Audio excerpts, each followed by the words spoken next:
बख्शा कि मैं आपके दरमियान में आकर खुदा के कलाम की खिदमत को सरअंजाम दे सकूं। और इसके बाद मैं शुक्रगुजार हूँ पास्टर याकूब गिल साहब की। सर थैंक यू, खुदा आपको बरकत दे। और मैं इसके बाद शुक्रगुजार हूँ एल्डर महबूब साहब की, और इसी के साथ IFGF चर्च मिनिस्ट्री की, जिन्होंने आज खुदा के कलाम की खिदमत के लिए हमें इस जगह पर इनवाइट किया ताकि हम खुदा के कलाम की सच्चाइयों को आपके दरमियान बयान कर सकें। और मैं शुक्रगुजार हूँ भाई सैमुअल की भी और भाई नदीम की भी। आए इन सब के लिए एक बार ताली बजा देंगे, इसके बाद हम जिंदा खुदा का कलाम सुनेंगे। मेरे साथ मिलकर निकालिएगा पतरस का दूसरा खत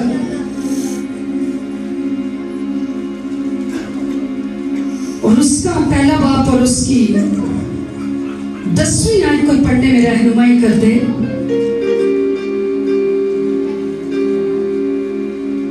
हालेलुया, प्रेज गॉड।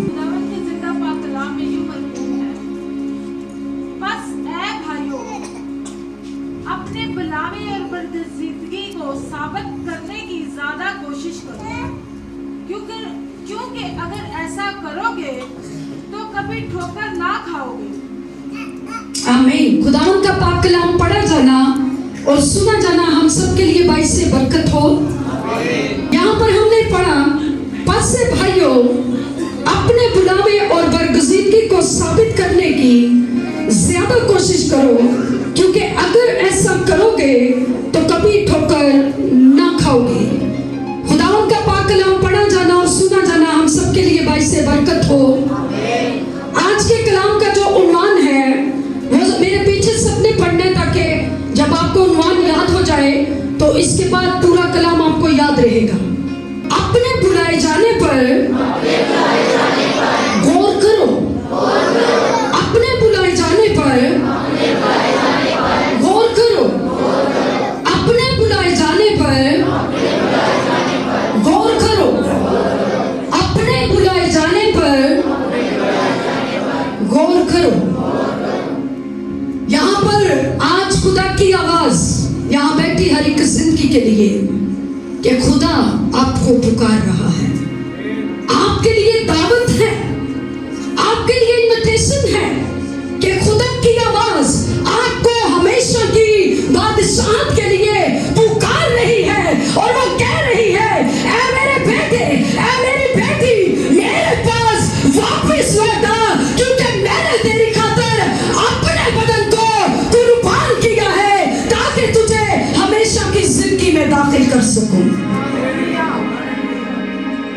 खुदा की आवाज पुकार रही है, वो दावत दे रही है, वो इन्विटेशन दे रही है, और वो कह रहा है, ऐ मेरे बेटे, ऐ मेरी बेटी, मैंने तेरी खातिर अपने बदन को बलिदान किया है। मैंने तेरी खातिर अपने बदन पर मार खाई है। मैंने तेरी खातिर अपने सर पर कांटों का ताज पहना है। मैंने तेरी खातिर अपने हाथों में कील टकवाए हैं। मैंने तेरी खातिर अपनी पसली में भाला खाया है। ऐ मेरे बेटे, ऐ मेरी बेटी, मैं तुझे पुकार रहा हूँ कि अपने बुलाए जाने पर गौर करके तू कहाँ है।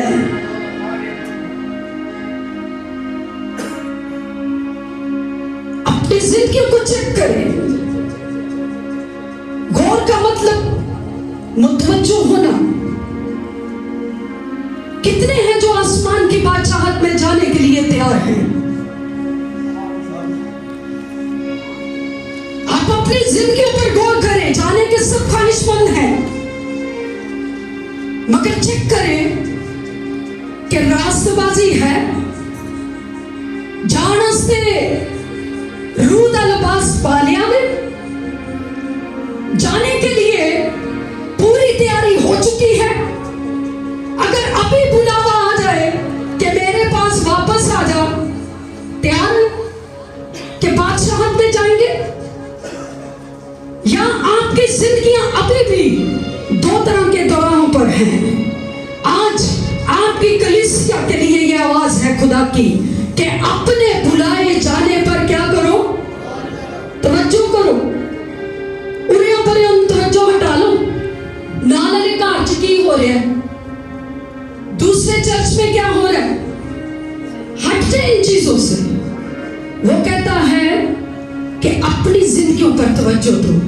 अपने बुलाए जाने पर, मेरे नाम लोगे तो मैं बोलांगी, अपने बुलाए जाने पर, अपने बुलाए जाने पर खुदा की आवाज पुकार रही है और वो कह रहा है कि मैंने तेरी खातिर फिदिया दिया है, मैं तुझे बुला रहा हूं, मैं तेरा पालनहारा हूं, मैं तेरा छुड़ाने वाला हूं, मैं तेरा निजात दहिंदा हूं, मैं तेरे गुनाहों को अपने ऊपर ले जाने वाला हूं। इसलिए मेरे बेटे मेरी बेटी मुझसे दूर ना रहे बल्कि मेरे करीब आ। अफसोस की बात, मत्ती की अंजील उसके 22वें बाब की 2री आयत में लिखा है कि एक बादशाह था और उस बादशाह ने एक दावत तैयार की और उसने अपने बेटे की शादी के लिए बुलावे भेजे, उसने दावतनामे भेजे और उसने कहा जाओ, मेरे जो जानने वाले लोग हैं कि टेम्पो रखे भाई, उसने कहा जाओ ये इनविटेशन ले जाओ, दावतनामे ले जाओ और दुनिया के अंदर जहां जहां पर मेरे लोग हैं उनको ये दावत दे दो कि मेरे बेटे की शादी की जो डेट है वो फिक्स हो चुकी है। और उस बादशाह ने बहुत सारे लोगों को बुलावा भेज दिया, मगर उन्हें बुलावे थे कोई ना है।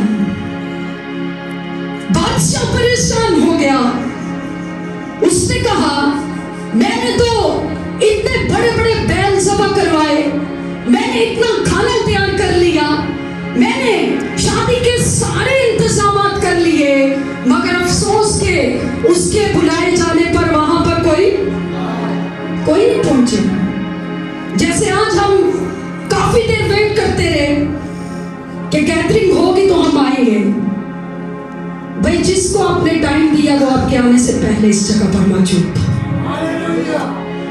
वो आपके आने से पहले मौजूद था, वो ढूंढ रही थी उसकी निगाहें, वो यहां पर इस मस्बा पर देख रहा था कि कितनों को बुलाया गया है, मगर आज पहुंचने में बहुत देर हो चुकी है।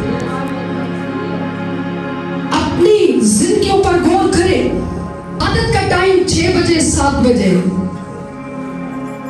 यस्सु दी शहजादियां ते शहजादे पहुंच रहे हैं 8 बजे 9 बजे। हाँ, अपने बुलाए जाने पर गौर करो। आप बहुत कीमती लोग हो, आप आम लोग नहीं हैं, आप उसके लहू से खरीदे जा चुके हैं। उसने कहा तुम क्या नहीं जानते कि तुम शाही काहिनों का फिरका, एक ऐसी मुकद्दस कौम जो खुदा की खास मलकियत है। महलों के अगर आप बादशाहों के तरीकाकार देखें, उनके मैनेजमेंट देखें, तो आपको पता चले कि बादशाही होती क्या है। साड़ी बिगड़ी हुई कौम संवरदी नहीं। आज वो कह रहा अपने बुलाए जाने पर गौर करें। कितनी प्योरिटी है आपकी जिंदगियों में खुदा की, कितने कानों तक ये आवाज जा रही है कि आपकी जिंदगी में खुदा की क्या अहमियत है। कभी उसके लहू का अंदाजा लगाया कितना कीमती है? कोई बता सकता है भाई साहब यीशु मसीह का लहू कितना कीमती है? 1 करोड़ का, 2 करोड़ का, 3 करोड़ का, 4 करोड़ का? भाई दुनिया के सारे हीरे जवाहरात, कुल कायनात की सारी चीजें, प्रॉपर्टी, रुपया, पैसा, हर चीज एक तरफ रख दे, मेरे यीशु के लहू की एक बूंद के भी वो बराबर नहीं है।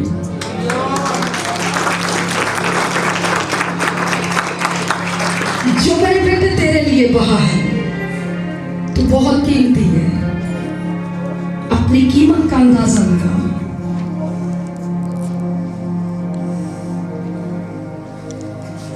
अपनी कीमत का अंदाजा लगाए। हम नहीं लगा सकते क्योंकि मेरे यीशु का लहू बहुत कीमती है।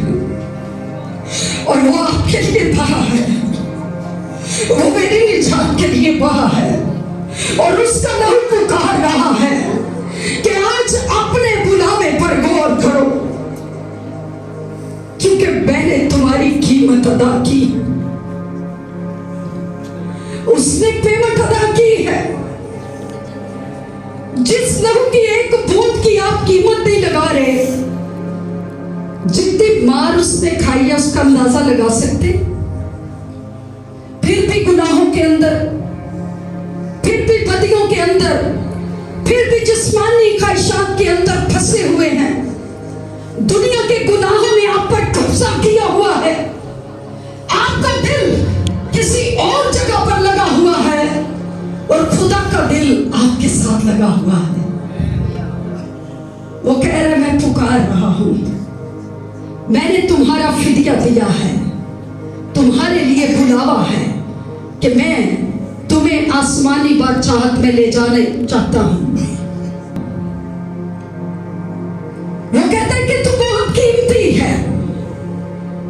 उसने अपने कलाम को हर एक नाम से असमत दी है और ये अजीम कलाम आपकी और मेरी जिंदगी के लिए है कि अपने बुलावे पर क्या करो, गौर करो कि आप किस जगह पर हो। क्या रस्मी इबादत करते हैं, संडे को चर्च में आए, बाकी 7 दिन कहीं और चले गए? यीशु मसीह चाहता है आप हर रोज उसके साथ वक्त गुजारो। आमीन। आप हर रोज मस्जिद पर आकर उसके साथ वफादारी में वक्त गुजारो। वो चाहता है हर रोज इस बदन से उसकी हम तो सिताइश हो। वो चाहता है कि इस जुबान से हर रोज उसकी रागनियां फूटे। वो चाहता है कि हर रोज इस लबों से, इस जुबान से खुदा की हम तो सिताइश होती चली जाए, क्योंकि जिस बादशाह के लिए मैंने अपनी बेटियों और बेटों को बुलाया है वो उसमें शामिल होने के लिए रूह से मामूर होकर हर वक्त मेरी हम तो सिताइश से भर जाए, ताकि जब मैं हवा में उड़कर आऊं तो वो मेरा इस्तकबाल करने वालों में से ठहरे। वक्त बहुत करीब है। दुनिया के हालात बता रहे हैं कि यीशु, वबाएं हैं, लड़ाई झगड़े हैं, विवाद है, घरों के अंदर मातम है, लोग मर रहे हैं। और कलीसिया का क्या हाल है? ऐना समझो सी कलीसिया दे मैंबरशिप लेनी हुई है तो यीशु आएगा तो ਅਸੀਂ पहुंच जावांगे उत्ते। मैंबरशिप लेना बहुत अच्छी बात है, लेकिन अगर उसके साथ वफादार ना हुए तो उसके बुलावे से कट जाएंगे। दुनिया के हालात बता रहे हैं कि यीशु आने वाला है। जिसने आपको बुलाया है अब वो खुद भी आने वाला है और शहाना लिबास में वो आएगा जमीन पर और अपनी उस दुल्हन को जो जलाल से भरी हुई होगी, जो उसकी कुदरत के कामों से भरी हुई होगी, जो उसकी नौ नेमतों से भरी हुई होगी, जो उसके 9 फलों से भरी हुई होगी जिंदगी, वो उड़कर हवा में यीशु मसीह के इस्तकबाल में उठाई जाएगी। आमीन। अपने बुलाए जाने पर गौर करें कि आपको खुदा ने किस लिए बुलाया है। उसने ये नहीं कहा सिर्फ हफ्ते बाद आके ते हम तो सिताइश करके कलाम सुन के तुसी चले जाओ। भाई उसने बुलाया है। वो कहता है हर रोज मेरे साथ चल, हर रोज अपनी सलीब उठा और मेरे पीछे। हम कहते हैं जिस्मानी शिफा मिल जाए, सिर दर्द ठीक हो जाए, कार च गुरबत ठीक हो जाए, मगर बुलावे वाल कोई तवज्जो ही नहीं है। भाई दुनिया की चीजें दुनिया में रह जाएंगी। अगर आप रूह से मामूर होंगे और यीशु की मोहब्बत से भरे होंगे तो जाकर आप उसकी आसमानी बादशाहत के फर्जंद ठहरेंगे। हालेलुया। अपने बुलाए जाने पर गौर करो। और यहां पर वो कहता है और अपनी बरगुज़ीदगी को साबित करो। बरगुज़ीदगी को क्या करो? आइडेंटिफाई करो, साबित करो कि तुसी खुदा दे रास्तबाज बंदे थे, बंदियां। अभी कौन पौलुस ने दी है आपको कि मैंने तुम्हें बुलाया है ताकि तुम मेरे लहू से धुलकर पाक हो। मैंने तुम्हारी खातिर अपना लहू बहाया है ताकि तुम मर्जों में ना रहो, तुम दर्दों में ना रहो, तुम बीमारियों में ना रहो, तुम गुर्बतों में ना रहो, तुम पिसे हुए ना रहो, बल्कि मेरे लहू को अपनी जिंदगी पर लेकर अपने बुलावे पर गौर करके मेरी निजात दहिंदा ताकत को अपने बदनों के अंदर लो, ताकि तुम्हारे बदनों के अंदर इस लहू के वसीला से शिफा आए, रिहाई आए, आजादी आए और तुम्हारे खानदान बहाल किए जाए और तुम्हारी जिंदगियों के अंदर रुपए पैसे की फरावानी हो और जमीन पर रहते हुए तुम तमाम तरह की अच्छी अच्छी नेमतों से आसूदा हो सको। अपने बुलाए जाने पर तुम शिफा पाओ, तुम आजादी पाओ, तुम रिहाई पाओ, तुम आजादी पाओ और निजात पाओ, ताकि तुम दुनिया के इन तमाम मामलात में से छूट जाओ अपने बुलाए जाने पर। और फिर आगे जो रास्तबाज लोग हैं, जो कलीसियाई सतह पर खिदमत कर रहे हैं, उनके लिए कह रहे हैं और बरगजीदगी को क्या करो, साबित करने की ज्यादा कोशिश करो। सिर्फ कलीसिया के अंदर ही नहीं, मस्बा के ऊपर ही नहीं कि मस्बा के ऊपर हालेलुया के नारे और घर जाके दूजे नारे मत बोलते हो। यहाँ पर वो लोग जो खिदमत करते हैं बगौर सुने, वो कहता है अपने बुलाए जाने पर क्या करो, गौर करो कि तुम किस तरह से चलते हो। दानाओं की मानी दिया, बेवकूफों की मानी। जो खिदमत गुजार है वो अलर्ट हो जाए। आपकी खिदमत अगर बजाना है तो आप खुदा के लिए किस तौर से बजाते हैं।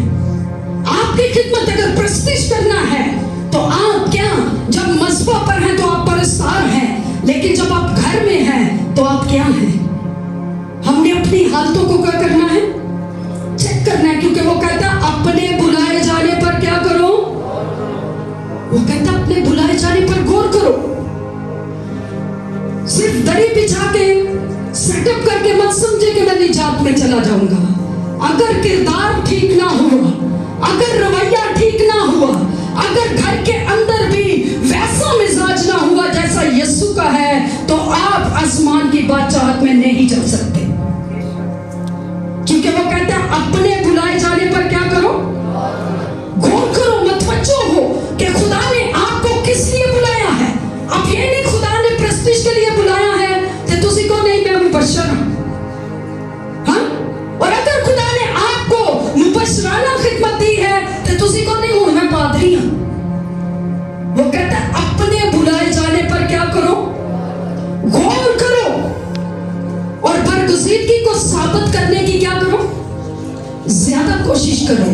अगर आप कलाम के मुताबिक खिदमत गुजार हैं, अगर आप खुदा की मर्जी को जानकर अपनी बुलाहट को पूरा कर रहे हैं, अगर आप रास्तबाजी में जिंदगी गुजार रहे हैं, आप मस्बा पर भी वैसे ही दिखते हैं और मस्बा से नीचे भी आप वैसे ही दिखते हैं, आप मोहल्ले के अंदर भी वैसे ही दिखते हैं, वो मसा जो खुदा ने आपकी जिंदगी पर कराया है, अगर आप उसी मसा में उठते हैं, बैठते हैं, चलते हैं, फिरते हैं, सोते हैं, जाते हैं, तो आपकी जिंदगी के अंदर खुदा की निजात है और आपका बुलावा ठीक है। खुदा ने आपको नाम लेकर बुलाया है, तो खुदा ने जो खिदमत दी है उसके साथ भी वफादार रहे। ये नहीं है कि अगर चर्च में मौका नहीं मिला तो पास्टर साहब से दूर होते जाए। भाई साहब कॉल कर रहे हैं, एक घर दुआ करने जाना, भाई साहब तो मेरी तो अपनी तबीयत नहीं ठीक, और हो सकता है तबीयत पहले नालों ज्यादा अच्छी हो। ये छोटी छोटी बातें हैं। हमारी मनपसंद कोई काम ना हो, हम पास्टर से दूर होना शुरू हो जाते हैं, हम भाइयों से दूर होना शुरू हो जाते हैं, हम अपनी खिदमत को पीछे छोड़ना शुरू कर देते हैं और समझते हैं अगर मैं ना जाऊंगा तो चर्च। भाई वो कहता अपने बुलाए जाने पर क्या करो, गौर करो। जरा इसके लिए भाई हवाला निकालिएगा जल्दी से, पहला पत्रस 4:9 है। यहां पर हम सीख रहे हैं कि एक खिदमतगुजार को कैसा होना चाहिए। जरा देखिएगा, अपने बुलाए जाने पर जी खुदावंद के कलाम मुकद्दस में लिखा है, बगैर बुड़बुड़ाए आपस में मुसाफिर परवरी करो, जिनको जिस कदर नेमत मिली है वो उसे खुदा की मुख्तलिफ नेमतों के अच्छे मुख्तारों की तरह एक दूसरे की खिदमत में सर्व करें। जी अगर कोई कुछ कहे तो ऐसा कहे कि गोया खुदा का कलाम है। अगर कोई खिदमत करे तो इस ताकत के मुताबिक करे जो खुदा दे, ताकि सब बातों में यीशु मसीह के वसीला से खुदा का जलाल जाहिर हो। जैसे मैंने बताया कि खिदमत प्रस्तिश दिए तो बंदे कहते ने ਅਸੀਂ वर्शिपर नहीं ਅਸੀਂ किया एवेंजलिस्ट। और जो एवेंजलिस्ट है वो कहते हैं हम आप एवेंजलिस्ट नहीं, हम क्या हैं, पास्टर हैं। एक चर्च के अंदर एक भाई डीकन थे, एल्डर थे सॉरी, तो उस भाई को खिदमत करते हुए 15 साल हो गए उस चर्च में। और उस भाई ने एल्डर की खिदमत करते करते वो कहते हैं अगर मुझे चर्च में एवेंजलिस्ट ना मुकर्रर किया गया तो मैं इस चर्च से अलग हो जाऊंगा। अपने बुलाए जाने का पता ही नहीं है, और उसकी डिमांड देखे किस जगह पर पहुंची है। यहां पर वो क्या कह रहे हैं, अपने बुलाए जाने पर क्या करो, और जिस कदर जिसको जो नेमत मिली है और जो नेमतें मिली है उसको अच्छे मुख्तारों की तरह क्या करें, खुदावंद की खिदमत में सब करें। आप वफादारी के साथ उस खिदमत को करते चले जाएं, खुदा आपकी बरकत को बढ़ाता चला जाएगा। हालेलुया। आप खुदा की वफादारी में, खुदा के हुजूर में वफादारी से चलते रहे, खुदा आपकी नेमतों को बढ़ाता चला जाएगा। अगर आपके पास शिफायत करने की बरकत है तो खुदा आपको शिफा देने की नेमत से भी मामूर कर देगा। अगर आप खुदा के साथ वफादार होंगे तो अपने बुलाए जाने पर गौर करेंगे तो मतवज्जो हो कि खुदा ने आपको क्या खिदमत दे रखी है। और यहाँ पर वो बड़ी खूबसूरत बात कहता है, वो कहता है अगर कोई कुछ कहे तो ऐसा कहे कि गोया खुदा का, ऐसी तुम्हारी बातों के अंदर मिठास हो, ऐसे तुम्हारे लफ्ज हो कि तुम जब बात करो एक दूसरे से तो ऐसा लगे कि गोया खुदा का क्या है, ऐसी मिठास तुम्हारे अंदर हो। चर्च कलीसिया लीडरशिप के अंदर, टीम के अंदर अपने बुलाए जाने पर क्या करो भाई। पौलुस कहता है गौर करो कि किस तरह चलते हो। यहां पर पतरस भी कह रहा है अगर कोई कुछ कहे तो ऐसा कहे गोया खुदा का क्या है, कलाम है। और आगे वो कहता है अगर कोई खिदमत करे तो उस ताकत के मुताबिक करे जो खुदा उसको दे। वो कई लोग क्या करते हैं, किसी भाई के पास या बहन के पास शिफा देने की नेमत है, उसके वसीला से काम हो रहे हैं, वो देखो देखिए हमें किसे उठा लेंगे, फिर गैर सुपाना च दुआ करने कि खुदावंद नूं शिफा दे, खुदावंद नूं शिफा दे, मगर अंदर शिफा देने की कुव्वत ही नहीं है। खुदा ने तुझे मुकर्रर किया कि तू मस्बा पर झुक, कलीसिया के लिए शिफायत कर, नौजवानों के लिए आंसू बहा, नौजवान बेटियों के लिए आंसू बहा, तू अपनी कौम के लिए ज़ाहिर आंसू बहाकर उनके लिए शिफायत कर। मैंने तुझे दुआ के लिए चुना है, मैंने तुझे मर्द दुआ बनाया है, मैंने तुझे खातून दुआ बनाया है। तेरी खिदमत मस्बा पर आकर झुकने की है। मैं तेरे झुकने से कलीसियाई सिस्टम को तब्दील कर दूंगा। मैं तेरे झुकने से तेरे खानदान के अंदर एक बड़ी बेदारी ले आऊंगा। मैं तेरे झुकने से तेरे इलाके के अंदर एक बड़ी बेदारी ले आऊंगा। मैंने तुझे ये खिदमत दी है कि तू खुदावंद की हजूरी में झुके, फास्टिंग करे, रोजा रखे और मेरे दीदार की तालिब हो, मेरे दीदार का तालिब हो। क्योंकि अपने बुलाए जाने पर क्या करो भाई, खुदा ने आपको बुलाया है गुनाहों से छूटने करने के लिए, खिदमत गुजारी का काम करने के लिए। फिर वो कहता है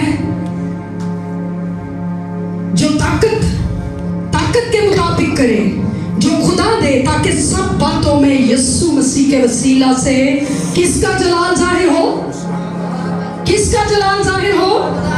कई आप ही बड़े जलाल जा जाते हैं, हाँ, कई आप ही बड़े जलाल चुनते हैं। उन्हां नाल थोड़ी जी कोई गल कर दो, उन्हां दा मसा एक पासे, खिदमत एक पासे, और कहते हैं मैं ही झुक जाए। अपने बुलाए जाने पर भाई गौर करो, अपने बुलाए जाने पर। फिर अक्सर लोगों की यह ख्वाहिश होती है कि मुझे बार बार मसा किया जाए। भाई जो खिदमत के लिए खुदा ने आपको अनाइंट कर दिया है, जब उसका रूह आपकी जिंदगी में आ चुका है, आप वफादारी में चले, जो मसा वो आपको दे चुका है, उस मसा के अंदर रहना शुरू करें, उस मसा में चलना शुरू करें, उस मसा के साथ वफादारी में खुदा के कलाम को अपनी जिंदगी में पूरा करता चले जाएं। आपको बार बार मसा होने की जरूरत नहीं है, बल्कि जब आपने उसके रूह को अपनी जिंदगी में ले लिया है, आप में से होकर वो मसा बहना शुरू कर देगा। आप अपने बुलाए जाने पर गौर तो करें कि आपको खुदा ने किस मकसद के लिए बुलाया है। आप चाहे कहनों का फिरका है ते जेब ताड़ी खाली। अस्सी खुदा दे बेटे थे, बेटियां वहां पर कर्ज नाल लिपड़े होए, सूद दे नाल लिपड़े होए। क्यों? क्योंकि अपने बुलाए जाने पर गौर नहीं है, अपने बुलाए जाने को देख नहीं गए कि खुदा ने हमारी खातिर निजात को तैयार कर दिया है। हालेलुया। अपने बुलाए जाने पर क्या करनी है? गौर करनी है। मैं जल्दी से पढ़ूंगी पहला यूहन्ना 2 बाब और उसकी 27वीं आयत में जरा देखेंगे। अगर आप निकालना चाहें तो निकाल सकते हैं। पहला यूहन्ना उसका 2 बाब और उसकी 27वीं वर्ष में यहाँ पर लिखा है, और तुम्हारा वो मसा जो उसकी तरफ से किया गया तुम में कायम रहता है, और तुम इसके मोहताज नहीं कि कोई तुम्हें सिखाए, बल्कि जिस तरह वो मसा जो उसकी तरफ से किया गया तुम्हें सब बातें सिखाता है और सच्चा है और झूठा नहीं, और जिस तरह उसने तुम्हें सिखाया उसी तरह तुम उसमें कायम रहते हो। आमीन। वो मसा जो पाकरू के जरिए से आपकी जिंदगी में आ चुका है। कितने हैं जो रूह से मामूर है यहाँ पर? कितने पाकरू का बपतिस्मा है? भाई आप सबको जरूरत है अपने बुलाए जाने पर गौर करने की, ताकि खुदा आपको अपने रूह से मामूर करे। आमीन। अपने बुलाए जाने पर,